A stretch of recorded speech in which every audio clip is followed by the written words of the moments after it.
Bangladesh West Indies টি-20 series প্রতিদ্বন্দ্বিতাপূর্ণ হলেও ভুলের সংখ্যায় পিছিয়ে পড়ে হেরেছে স্বাগতিকরা।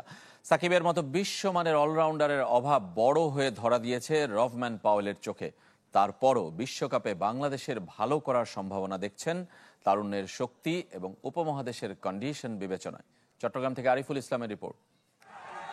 সেবুরি বিরিয়ানি মশলা, কিছু স্বাদ স্মৃতিকে ফিরিয়ে আনে।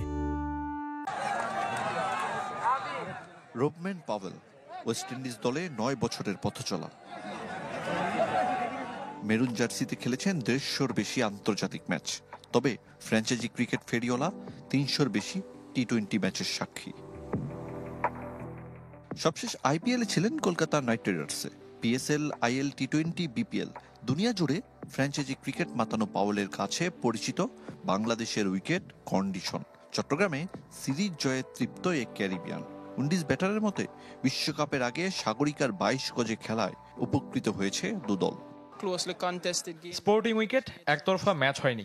আমরা দুদলই ভুল করেছি, তবে দিন শেষে বাংলাদেশ হয়তো বেশি ভুল করেছে। ওয়ানডে, টি-20 দু সিরিজে বাংলাদেশ দলের শক্তিমত্তা ও দুর্বলতা দুটোই দেখেছেন পাওয়েল। জুনিয়র তামিম, রিশাদদের নিয়ে প্রশংসা, লিটনের ধারাবাহিক হওয়ার গুরুত্ব আর অফ ফর্মে থাকা জাকের আলীর করণীয় তুলে ধরেছেন চ্যানেল 24-এ।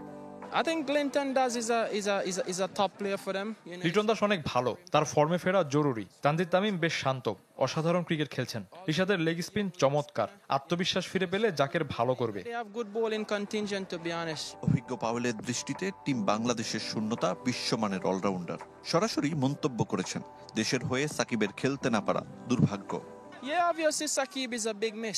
অবশ্যই সাকিবের শূন্যতা অপূরণীয়। সে অনেক বছর ধরে বাংলাদেশ ক্রিকেটের পোস্টার বয়। এটা খুবই দুর্ভাগ্যজনক যে সে দেশের হয়ে খেলতে পারছে না। নির্বাচকদের উচিত সাকিবের বদলি খুঁজে বের করা।